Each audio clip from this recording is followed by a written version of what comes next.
YAHAWAH, Bahasham, YAHAWASHai, Bahasham, Rachakwadash. Double honors to the apostles and elders of Great Millstone. Salutations.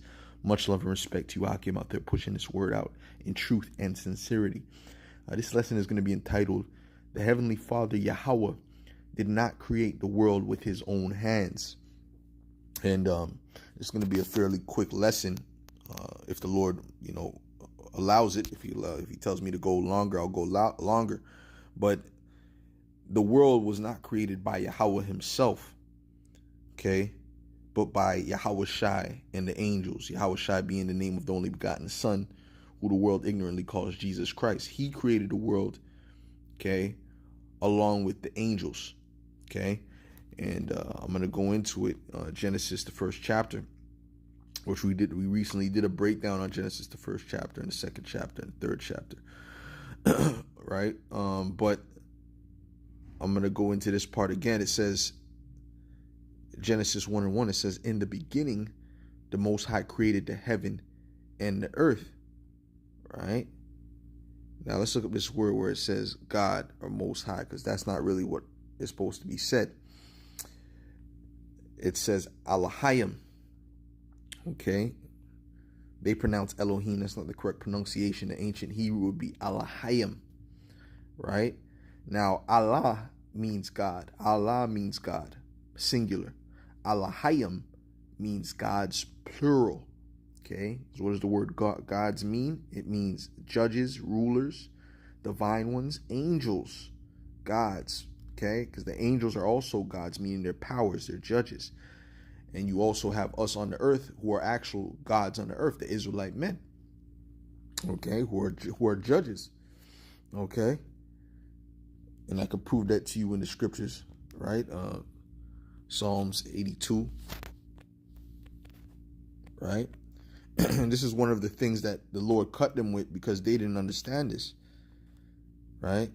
It says, this is Psalms 82 and verse 6. It says, I have said ye are gods, and all of you are children of the Most High, right? But ye shall die like men and fall like one of the princes. So we're really gods because we're sons of the Most High, right?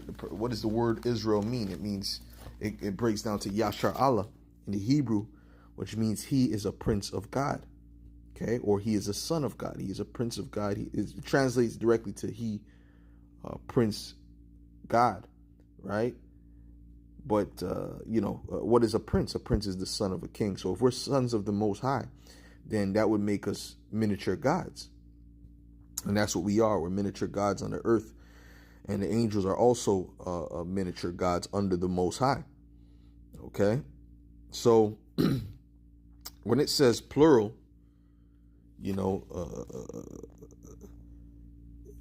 the gods created the heavens and the earth. That's how it's supposed to be pronounced. Okay? Right?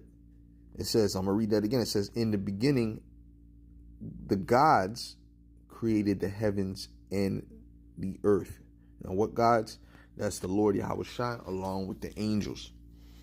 Okay? And the earth was without form and void, and darkness was upon the face of the deep, and the Spirit of the Most High moved upon the face of the waters. Okay? So the Heavenly Father, and even here it's gonna say Elohim, the spirits, they moved upon the face of the water. And even now, you have chariots and different things that like to be in the water and around the waters. Okay, this is the Elohim. You see, it's Elohim, Elohim, Elohim. Okay, so this is plural. This is a mistranslation. This is plural, right? The first time you see the name of the Heavenly Father is in the second chapter, Genesis, the second chapter.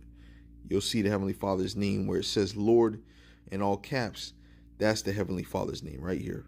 Genesis 2 and 4. Okay. You look at it, it'll say what? Yahawah. Okay. Yahawah. See that? So that's the first time the Heavenly Father's name was mentioned. But the Heavenly Father did not create these things with his own hand because he is a great king. Right? Do kings build? Do kings physically build? No, they don't. But guess what? they get the credit for the building. Okay, let's go to John 1 first. Then I'm going to show you some examples of that. Kings getting the credit for things, but they didn't build it with their own hands, right? It's the same concept. This is John 1 in verse 1. It says, in the beginning was the Word, and the Word was with God, or the Word was with the gods. The Word was with the Elohim, and the Word was a God. That would be the correct way to say this. Okay, that would be the correct way to say this, because this will confuse people. It's saying the Word. Who is the Word? Who's known as the Word in the Bible? YAHAWAH, the Lord, right? So he was with the gods at the beginning, right? Meaning the angels at the beginning, right? Let me read this again. It says, in the beginning was the Word, and the Word was with the gods, and the Word was a God. Okay? And the same was in the beginning with God. Okay? With the Elohim. Okay? All things were made by him. By who? By the Lord YAHAWAH. And without him was not anything made that was made. Okay?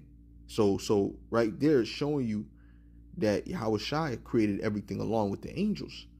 Okay, it wasn't the Most High himself. The Most High doesn't have to come off his throne to work. The only thing the Most High created with his own hands is YAHAWAH.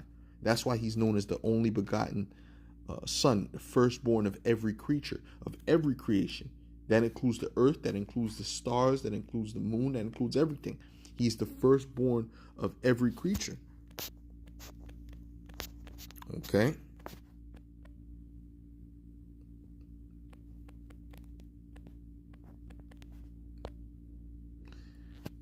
This is Colossians 1 and verse 13. It says, who hath delivered us from the power of darkness, and hath translated us into the kingdom of his dear Son. Right, meaning the Most High Son, right? Yahweh's Son, YAHAWAH, in whom we have redemption through his blood, even the forgiveness of sins, who is the image of the invisible God, the firstborn of every creature. Okay, why is he his image? Because he is his direct son, because he created him with his own hands. We are sons of the Most High, but the YAHAWAH is the only begotten Son. That's the only spirit that was created by the hands of the Heavenly Father. We would be more like grandchildren in the spirit, because YAHAWAH created us. That's why he's known as what? The everlasting Father. Okay. Now I'm going to give you a few examples. See, Christians don't understand that when it says the everlasting Father, they say, that proves he's the Most High. That proves no, it's not. No, that's not what it's saying. YAHAWAH is also a father. Father is a progenitor. Okay. This is Ecclesiastes 1 and verse 4. It says, one generation passeth away. No, is it 1 and 4? No, Salakia, 2 and 4. Salakia, that's not what I'm looking for. This is 2 and 4. This is King Solomon speaking now, right? He said, I made me great works. I builded me houses. I planted me vineyards. I made me gardens and orchards, and I planted trees in them of all kinds, of all kind of fruits. I made me pools of water to water therewith, the wood that bringeth forth trees.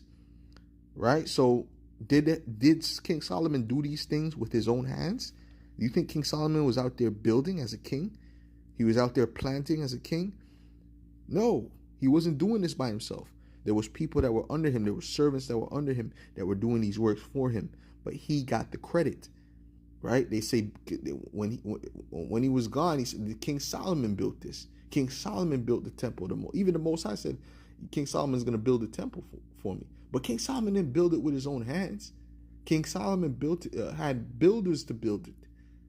But the credit was given unto him as the king.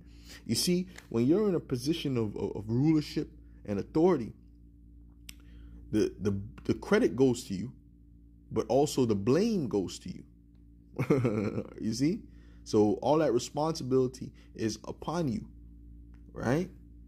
So these things are true for the Heavenly Father, meaning everything that was created by YAHAWAH and the angels under his command was credited to him. See, because people might get confused at that. You can say why does it say the Heavenly Father did this, he did that? Why would he get credit for it? Because he is the king on high and they're his servants. You see?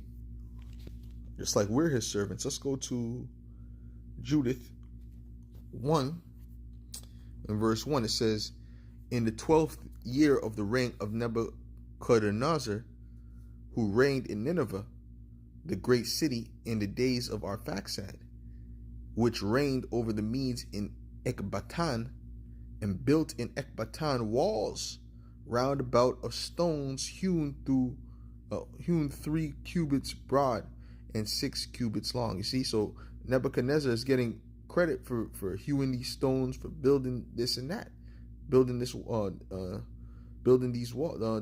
in Ecbatan. And it wasn't him who did it, but the people that were under him. Very simple. And built in Ecbatan walls round about of stones hewn 3 cubits broad and 6 cubits long, and made the height of the wall 70 cubits, and the breadth thereof 50 cubits. And set the towers thereof upon the gates of it 100 cubits high, and the breadth thereof in the foundation 3 score cubits. 3 score cubits. Okay, a score means 20, so 3 score would be 60. Okay, in Old English, a score means 20. And he made the gates thereof, even gates that were raised to the height of 70 cubits, and the breadth of them was 40 cubits, for the going forth of his mighty armies, and for the setting in array of his footmen. So, that's the point that was made, just to show you that the Heavenly Father didn't create the world himself, but why he still gets the credit is because he's the great king on high. And that's how it goes, man. When you're a king, you get the credit for building. So with that, I'll say shalom.